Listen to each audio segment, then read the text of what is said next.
Hey guys, what's up? It's Lizzy Jane, and we are back for another episode this week. I have Quackson joining me. He has been named as a leader in the mid-tempo genre, which I 100% agree with. His discography is so dope. Just grungy basses mixed with this beautiful orchestral instrumentation. And a little birdie says that he has an EP on the way. So let's catch up with him, see what he's been up to.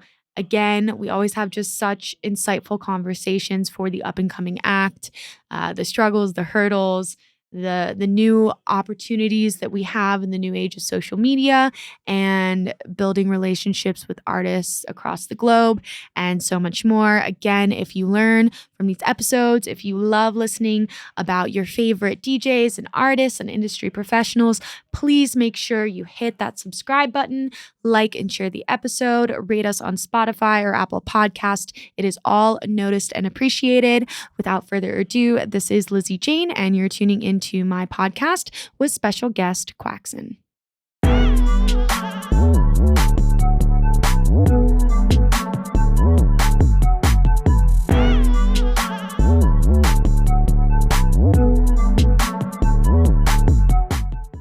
Hey guys, so lately I've seen a ton of larger shows I've been playing at that a lot of these festivals and venues are no longer allowing bags that are not clear. Well, guess what? Lunchbox Packs is coming in clutch again. They have just stepped up their anti-theft bags by releasing a fully clear hydration pack and snack pack. This is an absolute game changer for your summer festivals and events. Each bag is made out of TPU material that is incredibly durable, flexible, and made to not alter under extreme sun exposure over time. You also have the option to bring a skin in your bag on the way in, and once you're through that security line, you can zip on your skin for privacy of your belongings and to add some extra personalized fun flair. These hydration packs meet the majority of all festival regulations and guidelines. As always, these packs have all of the awesome anti-theft features as the original hydration and snack packs. Make sure you use code LizzyJane for $10 off any hydration pack and code LizzyJ for $5 off any snack pack. I will see you at the rave. The show today was brought to you by Vitaplur E-Boost Gum. With no pill to take or powders to mix, Vitaplur E-Boost Gum is a first-of-its-kind energy rave supplement that provides magnesium, electrolytes, and antioxidants while you chew. Vitaplur is the perfect complement to my active lifestyle, whether it's at the festival, on the road touring, or hitting the gym. Chew Vitaplur and dance with confidence. Use code LizzyJane for 10% off any order. Quackson, thank you so much for coming on the show today. I really appreciate it. I'm hyped to finally get to talk to you. I've been following your music for quite some time, and it's been an awesome journey to watch. And I know you have a lot of new music on the way as well. Thanks, dude. Thank you for having me, Lizzy. Same goes to you. I've been following you forever. I feel like Right. we've both been around kind of like the same amount of time. So We have. it's an honor to be here. I listened to a couple episodes of your show, and I really like the format. I'm bummed we couldn't do this in person because I can always tell like the in-person interviews always seem like a good ass time because you're just like chilling after someone's set and it's like a good energy. But we'll still have fun. We'll still have fun even though it's not in person.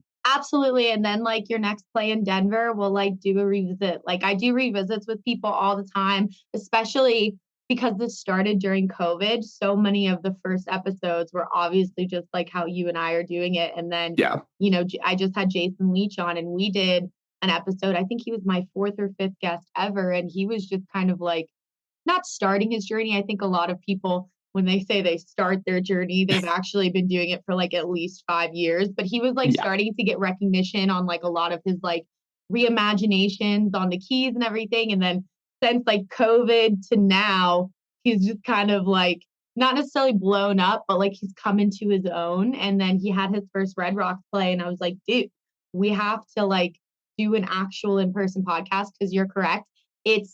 It's a different feel. It's not always necessarily better because there could be like outside distractions and like I don't necessarily have like this is my own like studio space, but I don't have like a studio space where I don't have like a crazy puppy. So it's not always like totally removed from everybody, but that's definitely in the goals in the future. But yeah, I just had Maddie O'Neill on yesterday and she was a revisit. So we'll definitely do it in person when you come to Denver. But as you were, we were just kind of saying as the conversation started, yeah, the whole financial stability and financial freedom meet time being most well spent is a very gray and muddy road that I think a lot of artists like just have not necessarily the hardest time navigating, but everybody's journey and position is different. I will always say, like, those who don't have to work, like, wake up every day and appreciate the trust fund, like, appreciate the fucking trust fund because it's definitely a grind. And I did exactly what you did when I was a resident and I was like, I'd been a musician for a really long time, but then it was like taking the step into the DAW and understanding, okay, you're going to be the mix engineer and the sound design engineer. And even though you're hearing what you hear in your head and you can play it on guitar, piano, or sing it, you have to be able to recreate that and dial it in the DAW and understand all of the post production and all of the processing. And I'm glad that I was making like $250 a week. And I'm glad that I had the hookup on where I was paying rent. I'm glad that I took the time to really like invest myself. But once I got to a certain point and I started like playing shows other than in my home state and other than my residency, I was like, you're going to be fucked if you don't get a job. Like you have to get a job. What was like your Literally. experience, I guess? I mean, pretty similar, if I'm being honest. So like when I started making music, I was still in college and I was like working pretty much full time, like a little bit less than full time. And I was throwing shows at the same time and like trying to learn how to produce. So like that's a bunch of shit at once. Yeah, for a college and kid too. Like for your dude, 20-year-old self, that's a lot. yeah. Which like I'm low key happy I did all of that at once because like it taught me a really good work ethic, right? But like then as I got out of college, I did the whole like not trying to work a full-time job, like work odd jobs here and there, and then do like mixing and mastering and lessons and like doing all of that and trying to also be passionate about making music is really rough because you're like trying to eat off of the thing you want to do and you start to resent it and it's just like not really the vibe. And then in the last 2 years, I got a full-time job. True. And like I feel the financial liberation is great, but like my time balancing is like so bad now because it's like, oh, I work 8 hours a day and then I have to still have enough like energy, let alone creative energy to like try to do stuff at the end of the day. And I'm like so zapped. And so I think my new approach is like, I'm going to try to take dedicated time off, like go get a cabin in the middle of nowhere and just like write for like a week and just like turn the phone off, be not reachable. No one can talk to me. I'm just like super hyper focused because I feel like that at this point is the only way I'll be able to like actually write to the capacity that I want to. You know, I'm sure you experience the same thing if you work full time. We literally are in the same position. I started a Patreon during COVID because I was like, okay, my skill set and my understanding and my previous like music theory background it definitely can aid to somebody who's aspiring to produce who literally has no idea where to start. Like that's my favorite type of student is like I don't know how to understand measures and keys and the circle fifths and da da da da. Like I'm really great at that. And then, as they elevate and they reach a certain level, I'm like, here, I'm going to pass you on to a friend who can really take you to that next level. But I still do the Patreon and I struggle with that all the time. There was a time during COVID where, I mean, don't get me wrong, it's the most I make per hour anywhere and it's great, but it also you're kind of dipping into that pool of what you said of your like creative energy and what you love. And then you spent like 5 or 6 hours in the DAW teaching people, and then you to turn around and say, okay, it's time to write. It doesn't necessarily always work like that. Even if you're doing super simple techniques, you're still staring at your screen. You still have ear fatigue. You still have so many factors that are playing into it. So then I kind of weaned down my student roster and I got a full-time job when I moved out here to Colorado. And I was working in a restaurant and then I was doing like their marketing and their social media. But I'm sure it's the exact same situation you're in now where your schedule is still being dictated by them. And it is 100% you fit in where you can fit in your projects, stuff, whether it's writing or content or social media or collabing or, promo pitching, whatever. And it's like, you're working like an 80 to 90-hour week. And then you still don't feel like you're getting stuff accurately done, No, dude, nothing is ever done. That's the one part that I feel like really sucks when you work full time. You try to do music. It's like you're constantly thinking about what next, and you feel like you've dropped a million balls, even though like realistically, you're probably working more than like the average person would. And you're just like, dude, am I ever like, is it ever done? Did I actually do what I needed to do? And that feeling fucking sucks. But I feel like that's just like something you have to get used to, right? You just have to like, if you really want to succeed at something, you just have to. It's part of the grind. Yeah, you just got to deal with the lack of sleep and the constant stress and the like, wait, did I send that email? Did I schedule that post? Like, what did I do? And you feel like you're like spreading yourself so thin sometimes that you're like, it's kind of like doing a million things, but not being great at like one thing. and you're like, oh. That like jack of all trades, master of none thing. That's the thing though, with just like artists and creatives these days, with like how social media works and everything. Like you're expected to be a content creator and you're expected to mix and master all your records and like also like take on a management role and like no marketing. And none of that makes you actual money until you are so far down the road. It's not, and I saw, I see tweets about this all the time, and I do agree. Like, I would love, I still think music is that part of like the brick house that you build, that is your project, that is the most important, because long term you will not last without good music. Yeah, can you blow the fuck up on TikTok? Can you do 2 or 3 years of solid ass touring off of it that I'm seeing now currently happen in front of my eyes with like people that I know, people that I don't know, 100%. And I think we're all kind of like guinea pigs, or at least I feel like I'm like an outsider looking in at like these guinea pigs as to like, are you going to be like other artists that we've seen before being picked up by large agencies and 2 to 3 years later, no one knows their name? Or are you guys, or is this like a foolproof kind of different thing in our industry now that is going to create, acts of longevity? And my personal opinion is no. I think it's going to be kind of another like pump and dump situation where it's just like, okay, you guys had your time. Like you guys like props to you. And everybody's like, I think everybody's goal with their projects are so different. And like, if you want to, like, I'll always say, and I've had so many people say this to me, kind of the faster you rise, the faster you fall kind of deal. Yep. And that's totally cool. If you like have these other aspirations and have a degree and you want to be a doctor and you want to do this, but you love this right now, and it's what you want to do right now, then like all the power to you. But I feel like the majority of artists that I know and I look up to and people in my circle, this is really their everything. And it really does take just so long to build yourself to a certain situation, to a certain point in your career where you can be financially stable. You are, routinely playing shows on the circuit. You're doing, very much so merch drops every 2 months, every quarter. Like it's this whole entire business plan that definitely is like if you were to start a tech startup or if you were to start a restaurant, like that's how people have to look at like their artist career. And, back to what I was saying, like I wish music was a bigger piece of the pie, even though it's still the most important in my own thought for longevity.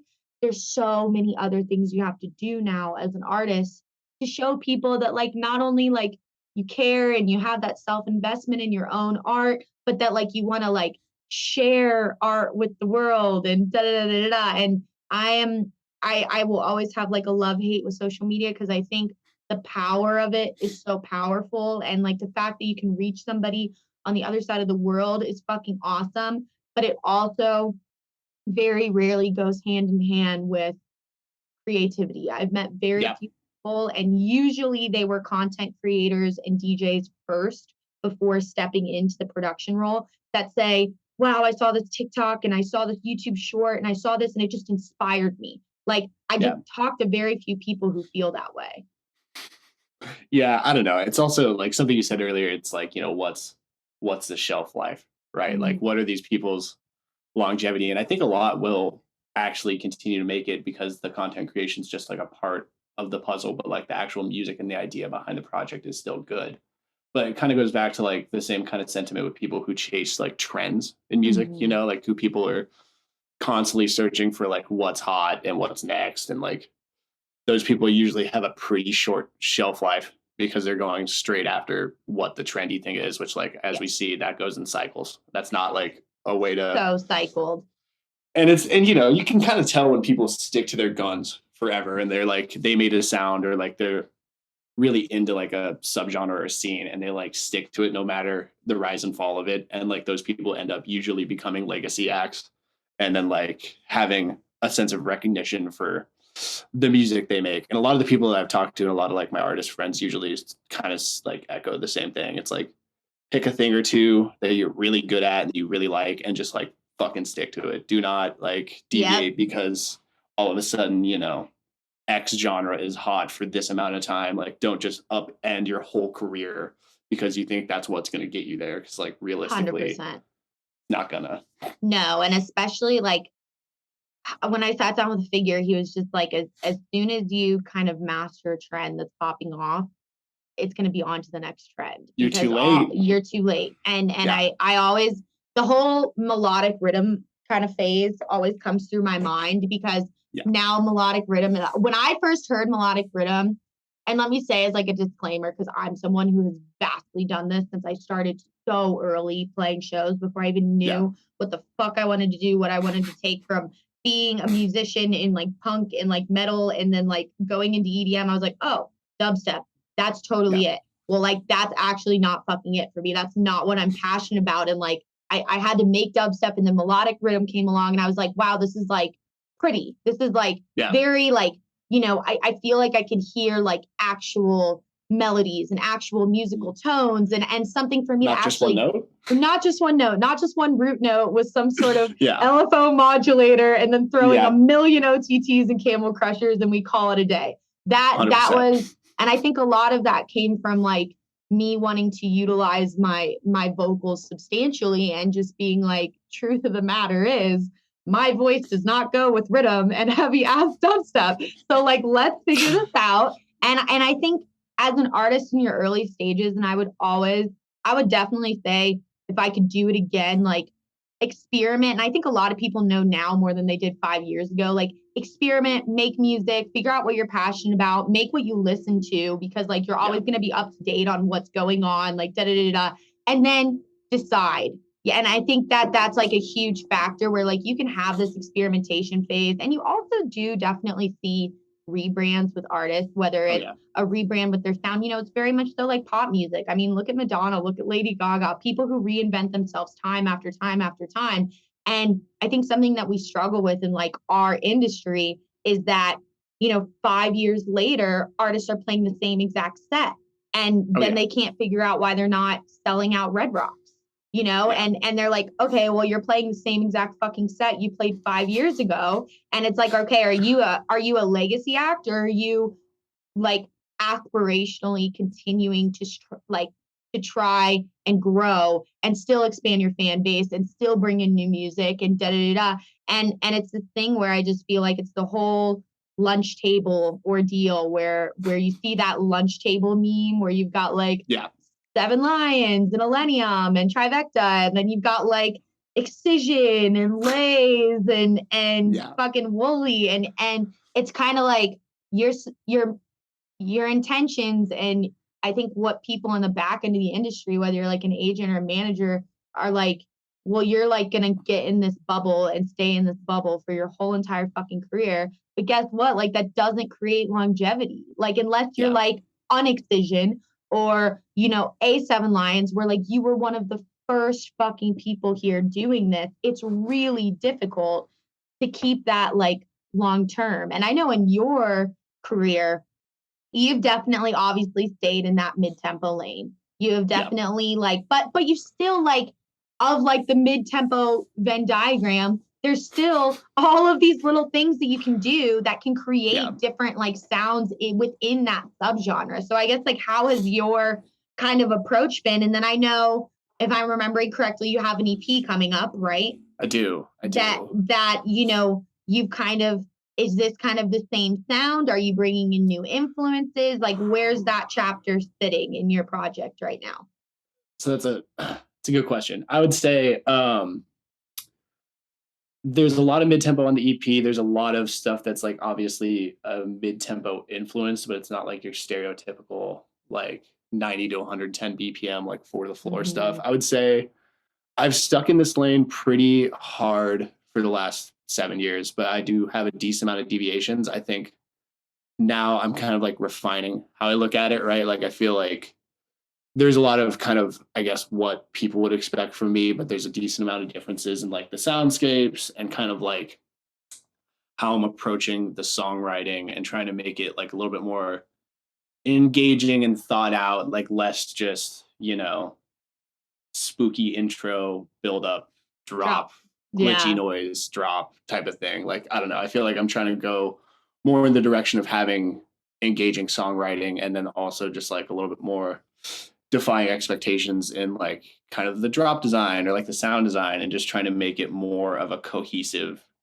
project. I would say half of this EP is like more straightforward mid-tempo. The other half's like more kind of like left field and like 140 influence, but not like proper, but just in the whole like both tempo and like general vibe of it. It's less the like super kind of glitchy stereotypical stuff, I guess, which no shame to that. I've just wrote so much of it. I'm sure you felt the same way writing dubstep where you're like, dude, I can't write another quarter note. Yeah.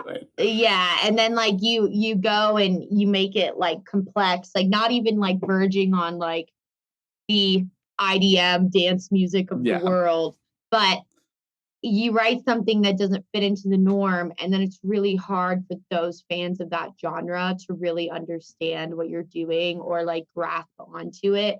It's such like a mind fuck, because I think it's like, how can you feel artistically fulfilled all the while grasping the fans of this sound and also not sounding like everyone else and also doing something different and unique? And it's very difficult to I would say like master all four things within one record. So you kind of have to pick and choose. That's why I love EPs, is because I feel like you can really not necessarily experiment, but kind of put it all on the table, and you can write songs that are going to be DJable and send out to your friends and send out as promo. And then you can write songs that are more true to, okay, if I'm seeing a Quackson set, this is what this is going to fit into, and this is what this is going to sound like. But yeah, I mean, I'm very excited to hear the EP. You'll have to send it to me, and then it comes out in November, right? Yes, November 30th. The first single's November 16th. Perfect. And yeah, we're still finalizing that, but I think that's the final date. I will totally send it to you. I thought Brooks would have sent that, but I got you. Yeah. No, I'm really stoked on it. This is the first, I guess this is technically my second EP. The first one I released in like 2020. So it's been a long time. Been a minute. And like, I guess listening back to the like last EP I did, like, and I'm sure most artists feel like this, but I wasn't as happy with it as I could have been. So I just like took my sweet ass time before doing like a full project because I really wanted something that I would like walk away genuinely happy with. And I think I've actually reached that now. I mean, we all never feel happy about our work, typically, not to speak for everybody, but it's that like constant feeling of like, am I going to like this long term, or what will people think? I'm trying to silence that and be like, okay, I'm like confident in my decisions. I'm sure you experience the same thing whenever it's like time to put something out. Dude, I've been holding on to an EP for the better half of like 2 years. So I totally understand. And we've just been like, if we've gone through this phase of, it's been done since the beginning of this year. The first singles and like demos were kind of written. It's 8 tracks overall. So it's definitely nice on the longer side, but just debatably, or I can't find the right vocab for this, but I would say like as a disclaimer, you've got your intro, you've got your interlude, you've got your outro. So that all plays into the track listing. But yeah.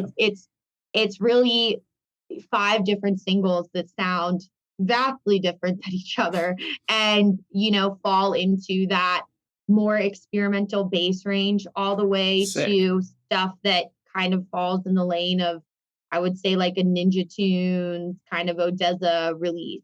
So sweet. It's across the board. It's very much so like a continuation of kind of dark to light, like my old sound kind of transitioning into this new sound that goes with a live show. And anyways, we just pitched it to everybody and their brother, and they're like, we like this song and this song, or we like this song and this song. And it's like, at what point are you as an artist willing to compromise your vision that you really want to communicate to your fans, which at the end of the day is the most important overall. It doesn't matter about the fucking label, it doesn't matter about the industry people, it doesn't matter about the agents, and it matters about the people who invest in you, come to your shows, buy your merch, follow you, like all of that shit. And are you willing to take something apart for the EDM label release, and what does a label release mean nowadays? Because I'm sure you've seen it on your end within your circle of friends. I've seen on my end with my circle of friends. If you're not in those Subtronics brackets of the world, a lot of times right now more than ever, these teams at these labels are really small and they're doing so much work. And within that, and having such a small team, it's like, okay, what are the pros and the cons? What, you're already giving away at least 50% of your master. Not like we're going to make any fucking money off our music. I'm not saying that's what's going to happen.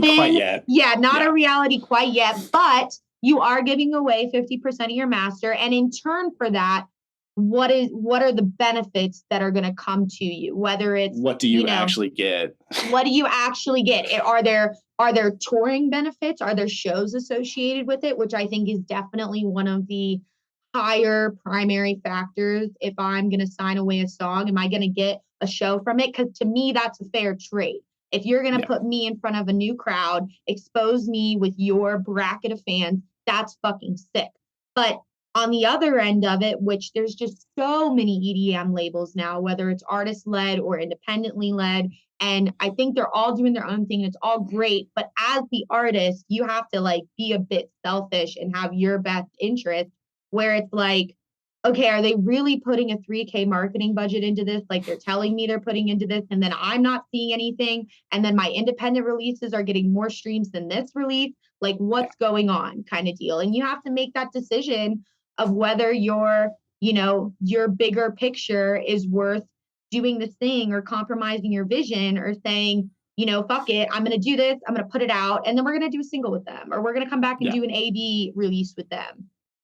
That's for this one, it's technically a self-release. I am partnering with Create for like some of the marketing and some of that stuff. Love Create. The distros, those are the moves sometimes. Yeah. So that's been a really sick partnership for this. I'm stoked on that. But honestly, as you're saying, like the label stuff, they're small teams, they're super busy.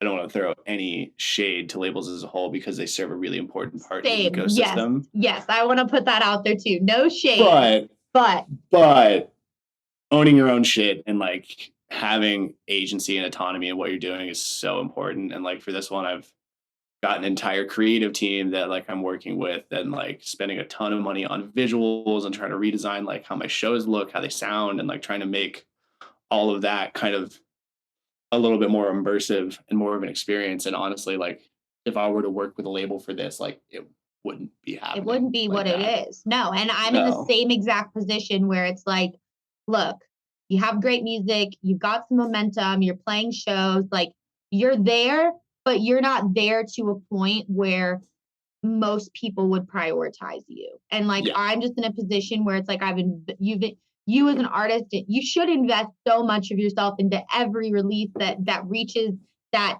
distribution table that's coming out, that if you're going to go in with someone on it, that they need to have at least a percentage of that same investment. And if it's just a plug and play type of deal where your single's coming out, it's the week it's coming out, but there's a single coming out the day before you and there's a single coming out the day after you, then where's the benefit on my end besides saying, ooh, gold star for Lizzy, she released with X label, like cool. It's like a Pokemon badge. Like you gotta collect all the badges, but like what does it get you? And half the consumers, it's like the whole producing for producers kind of conversation. It's like, are you just releasing with this label to say you released with this label and like get like a stick up your ass kind of deal? Or are you releasing with this label because like the other side of you growing a relationship with them is super beneficial to the growth of your project and your team with their team, and they're invested and da-da-da. And same deal,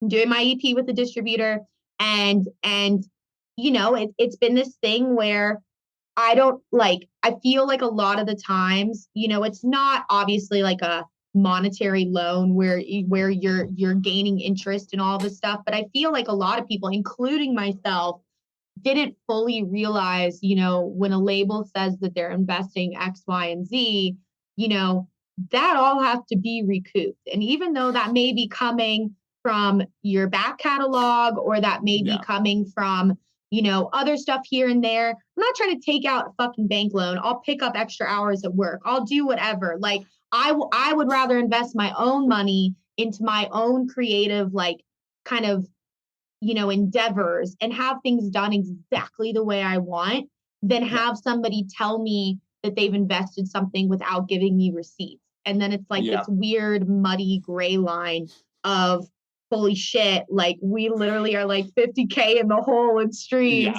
and this hasn't done anything for us. And there's always learning lessons, but I definitely have seen more artists than not lately, unless they're really plugged in with a label, which is lovely. I don't think that's everybody's journey and path to success always. But with the label teams, like you would hope that they have enough people to be doing that, and they don't have such a stacked release schedule that they're just like pushing one thing out the door and after the other. Because that's the one thing I see over and over again, where I feel like we don't see records getting enough shelf life or attention, and it's like, okay, we're on to the next. So I feel like being able to push it yourself gives you that much more agency to be like, cool, I have all these assets. Like I'm going to be constantly like putting this on the feed. I'm going to be constantly reminding people that this is out there. Like, and then you have the ability to do that, and hopefully the budget and like the means to like promote it so it actually like stays out there rather than being like, and it's gone. Absolutely. Which is what ends up happening all the time. And the whole shelf life thing is such an in-depth conversation, because I think the big picture, not, you know, scoping way back from EDM, you know, you go to the 60s, 70s, and 80s. I always say that I'm in music I love that I'm in music, but I'm in music in the wrong time. The wrong time. Yep. And you know, there's so many different factors that you can really overall consider. And the fact that it was so much harder for bands and acts to get the accessibility to actively record something and put it out into the world. So there was so much less music dropping every single day than there is now.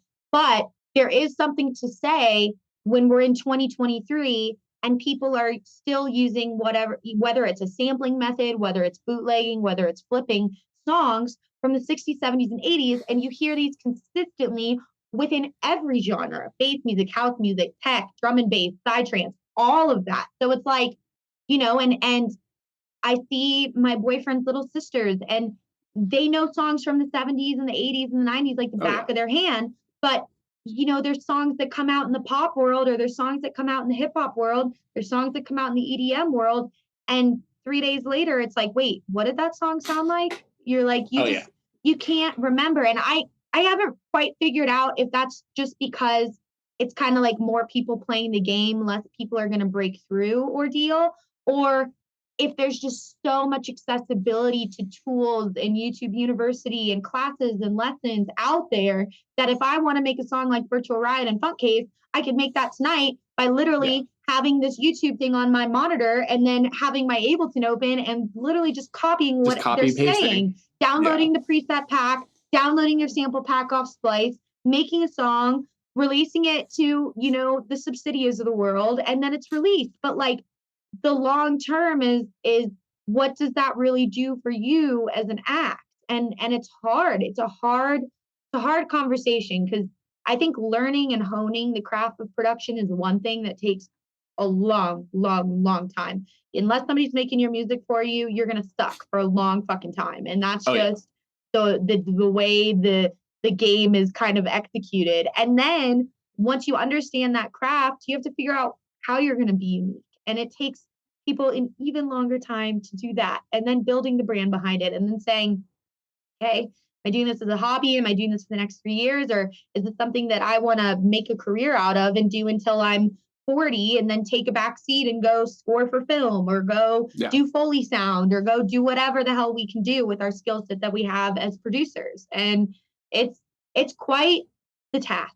It's quite the task that I think long term, you just have to be really invested and like willing to sacrifice, willing to pivot, and willing to listen to feedback and being okay with like your work being put on a pedestal and then like torn down to like -100 and then getting back up and like doing it again, because that's like what this really takes. And you know what you said at the beginning, like we both haven't been in this the longest, but we've been in it long enough to see trends come and go, acts come and go, the whole agency thing, the whole label thing. You know, it's definitely, you have this like naivety, I don't know, when you start, and it's this beautiful ordeal because you just kind of don't overthink things and you just throw stuff at the wall and whatever hits, and you just put it out and it's cool. And you're talking to all these artists and you know, the first time you're backstage at a festival or the first time, you know, you play a show and you get your credentials, like it's very cool. And then you kind of start to see this other side of it that is like the reality of it and like how kind of there's twists and turns and it's not just this graph that goes up. It's a very like muddy road that you kind of have to figure out how to navigate. And that's why I feel like having the right team that has your best interest at heart, or having no one, because maybe sometimes that's better than having a big team that maybe doesn't have you as a priority, is you just have to make all these decisions. And like, do you have like, I guess like a good circle of individuals or like a girlfriend or whatever that you kind of, you know, I think having someone that maybe isn't so involved in music is really great to have as your kind of confidant on certain decisions. And like, is this the best for me? Because a lot of people in this industry are just like hungry and quite factually not the best people at heart, you know? Yeah, 100%. Yeah, my girlfriend's actually like my creative director and has done all my visuals and stuff since my boyfriend does my visuals. Oh, that's sick. Actually so sick. Dude, they're the really best. Funny. They're the best. Yep. 100%. She does all my visuals, and now she's kind of like stepping into a creative director role. And like we have her and 2 other visual artists working on this next project. So it's like definitely a lot going on, but it's been really nice to have that, you know, someone in your corner who can always kind of be a second set of ears and eyes when it's like, you know, like she helped me sit through all these contracts and like reread things. And she's always worried about stuff that maybe I don't have time to think about. And I'm like, damn, you're right. And you're thinking about this a lot more clearly than I am. Cause she's not, I mean, she's obviously really invested, but she's not like personally invested in the same way that like you are, you know, because you may like get so excited or like blinded by something that you're like very rashly like, oh, I'm just going to do this. Like this makes sense. And then it's like, wait, what about long-term, short-term? Like, what are you actually like getting out of this? So that's a super good point, is like having someone that close to you that's like obviously invested, but a little bit more removed to give you a clearer sense when you're not always thinking the clearest. They have a foot in reality, as I like to say, because I think, you know, I think I'll always commend the EDM relationships that I see, because I feel like if I had a significant other that was operating in this industry, we would just be so far from the ground that it could just be so easy to get lost. And that's why I just like always commend those individuals for actually like being able to wake up every day and make it to the next location, because it's like wild. I mean, you've seen it, like people get lost in this industry and they think that it's like this crazy thing, but they don't realize that they're not actually growing and they're not actually improving. And then there's so many acts that like, whether they have a day job or whether they are just like skimming by check to check and they're living off of like their earnings from touring and stuff, like they just want to do this to be able to party. And like, that's like also a reality of it. And then, you know, it was really hard for me when I started touring out of state and like getting these like, you know, opening spots, second spots on like these national tours where of course you're making absolutely no fucking money. And I was just like, I don't really feel like I like belong with a lot of people, because like I couldn't relate to just like their perspective on the industry. And like I was I'm always okay with being the loner in the corner and like having my little opinions and stuff, but it's definitely it's been like humbling to have somebody who has a friend group who is so removed from EDM that like I can see and understand. And also having a job helps too, where you're around people, where you're communicating with people who live a fairly normal, involved in society life. And not to say, and they all think what we do is so fucking dope, and it is, and it's such a privilege for us to be able to do this. But it's also, you can get lost, and that also kind of leads to the reason why artists always get taken advantage of. If you if you look everything from pop music to our industry, there are people who get so angst up on the idea of an opportunity that they sign their life away for something so stupid.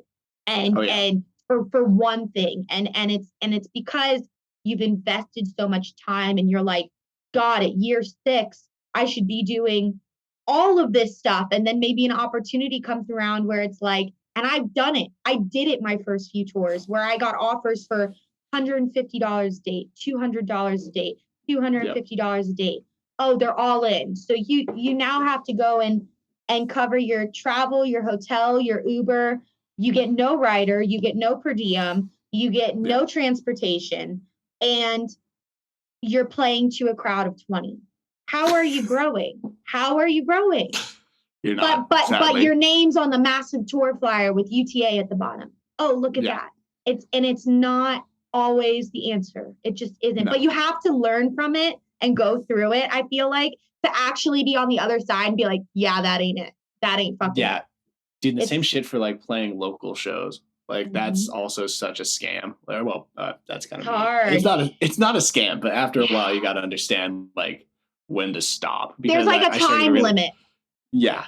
I realized like this year, maybe earlier, but like I can go play shows in other locations and get like a reasonable rate and get like my hotel covered and a flight, but like playing a local show, they're still like, how's $100 and a drink ticket? And you're like, dude, that was like maybe 5 years ago, but a local show where you're most valuable. Isn't that so interesting? Where that's the shit of it. The place that you came from is going to be the last to actually support you and see you as a national act.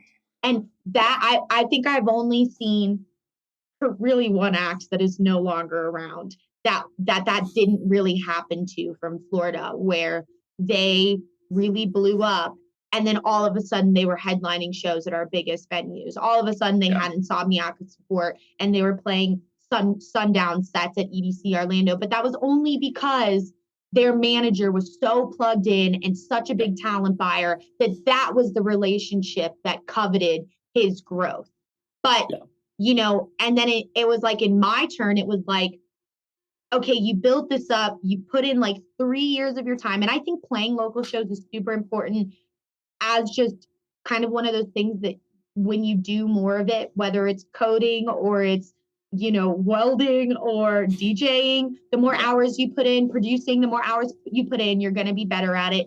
Go understand how to have stage presence, understand how to curate a set, understand what works and what doesn't work, understand how to read a crowd. But I would highly suggest that like while you're doing this, you're also producing or putting forth an effort to understanding what genre you're going to choose to aspire to be in. And that way, as you're playing these shows, you start releasing music, and then you reach that year mark, you reach that 2-year mark, and you say, okay, I'm done.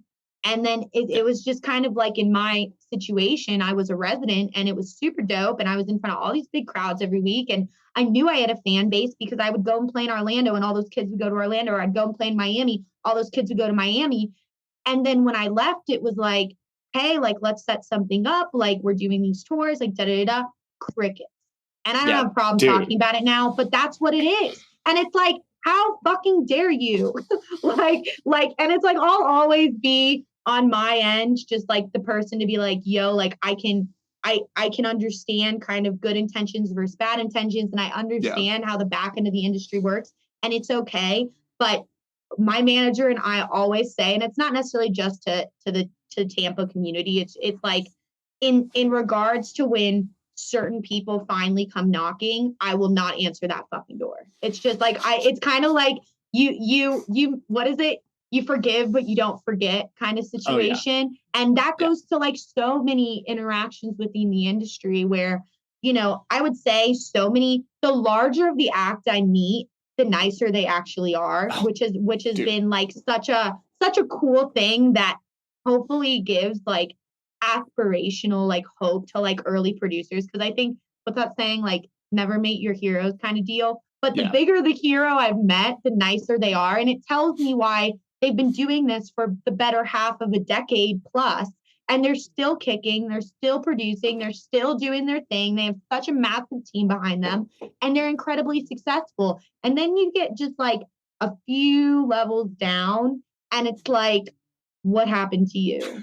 Who do you think you are kind of deal? It's just these things where it's like and I think you're just never too good to say thank you to a fan, to meet fans, like to be in an environment where you're open and you're receptive to other artists within the community. Like there's just not space for people who think they're too good for that, but yet they all are here. So, you know, you never know. And it's just, you know, you never want to burn a bridge because you just never know what's going to happen to those individuals. And everybody, whether they're in management agencies, A&Rs, labels, production, lighting, whatever, everybody starts at the bottom. But you don't know how high certain individuals are going to climb. You turn around, oh my God, there was a manager that I had talked to just cordially in maybe 2021 who had kind of like an up and coming roster. I turn around, now he's like assistant for Millennium, managing William and Black, managing Bonnie and Clyde. Yeah. You never know, you know? Yeah, you got to make space for people and just be as nice as you can be, whether that's industry people, fans, or anything like that. Sort of those like interactions matter a lot, you know. And if you take the time to give someone else that time back, or at least the like cordialness, I guess, is that a word?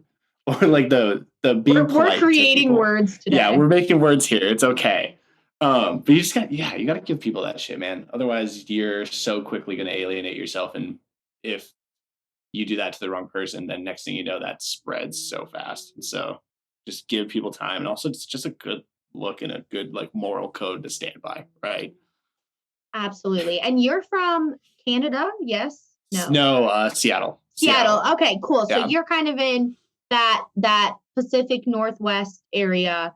And I guess like how has the culture been there? Is I've heard different things from Seattle. I've talked to quite a few Kumarion's from Seattle, and I had him on the podcast a bit ago. And, you know, I've heard just kind of really mixed reviews on like growing in, you know, those areas and kind of getting to a point where you're like, okay, because I feel like the Pacific Northwest is like a great market, like between Oregon, you have like the gorge, or is it just kind of like you have far and few between? It's a market, that's for sure. Omar's an old homie of mine. He actually is like one of the people that taught me how to produce, and we we're like old friends. It's definitely a weird space, I think, especially now, like post COVID, our scene like completely disintegrated. So it's like we do still we're a good market for people coming into it, but as far as like a community and a scene's concerned, I would say it's kind of in pretty rocky waters, just like, you know, not that great of a sense of community anymore as far as like the local promoters and that sort of stuff is concerned. Not to talk shit on Seattle, because Seattle's a cool city, but like I lived in LA last year, and then I didn't really like LA as a place, so I moved back to Seattle, mostly because like all my family's here, all my friends here, and like I really like it as a place. But as far as like being here for any like music reasons, it's not really 100% the vibe. So I would say like coming up here though, it was cool. Like I did throw shows for a long time before the pandemic, and like it's a fun city, and like I feel like I'll probably always live here because I just like it. But like everything happens online now, so like doesn't really like it doesn't matter. It doesn't matter. And especially for like that transition out of being a regional act, you don't necessarily want to be playing in your hometown. I think since I've left Florida, I've gone back and I've done one headline show. And I've played about everywhere else in the country besides Florida.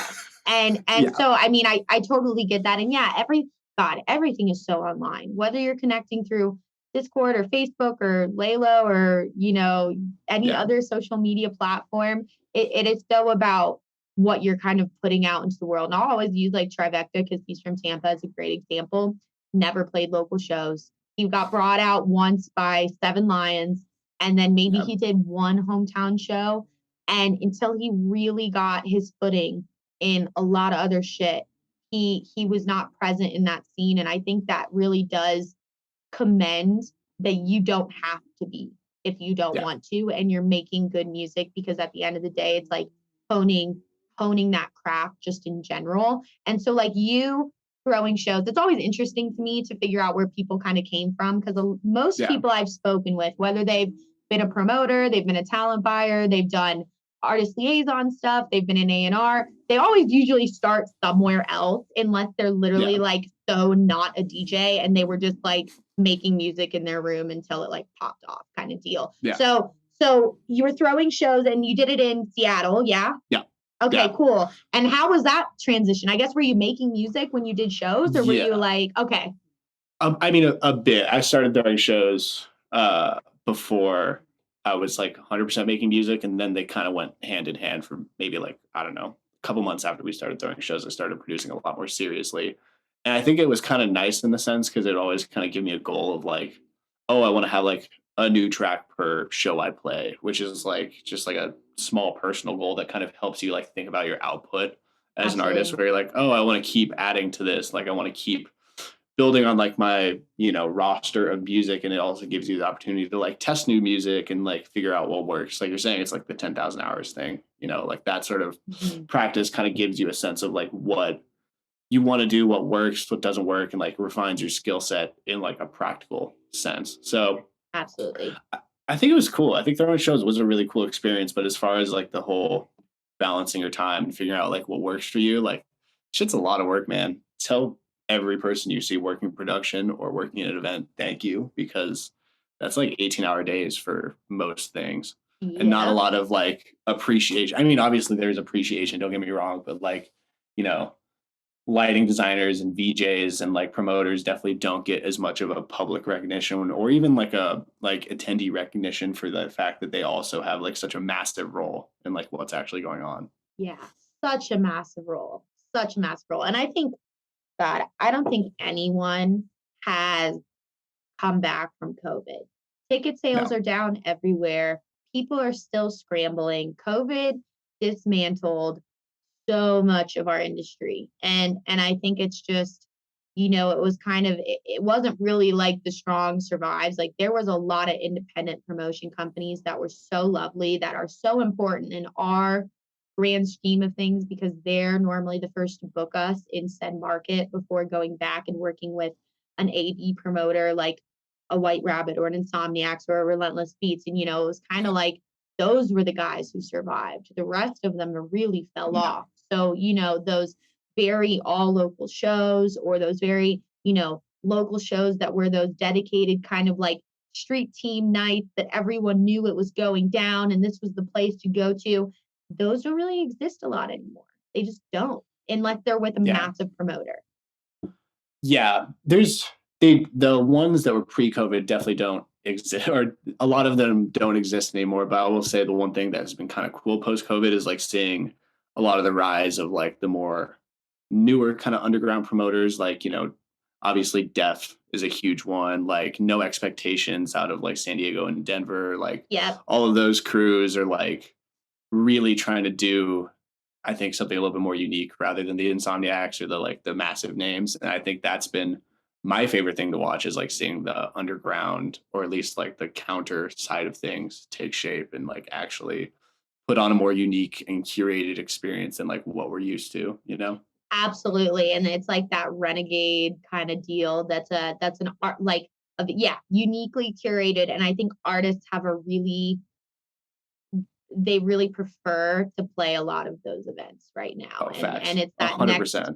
Next era of like, play whatever the fuck you want, and we're going to be here. And it's, we don't have a huge ass LED wall behind you. It's not really about the production. It's just about the music, and it's about the crowd, and it's about the vibes. And oh my God. Yeah. I think that I did a Renegade at Imagine last year that was helped put on by, I think, Lunchbox and then some of the Death Crew. I'm not completely sure, but it was just like A1.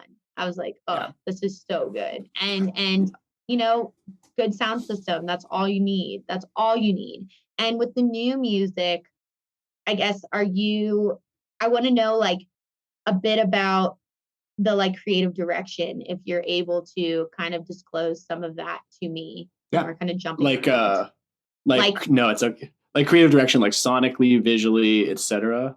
Like, which did one? they kind of go like hand in hand, or like is this kind of like a new, I guess, like story for the Quackson project, since you've taken such an amount of time to kind of re-infiltrate that? I would say they did go hand in hand. There's a lot of like, the EP has a lot of kind of like themes and ideas behind it, like weirder, kind of a trippier, like there's stuff about time dilation and like a bunch of different like weird kind of concepts, and a lot of the EP visuals and assets kind of go hand in hand. So there's a lot of like symbolism involved and a lot of like different, like every song has a symbol attached to it, and they're all kind of like intertwined in the covers, which are all going to get broken down into like different loops for the live shows. And it's like very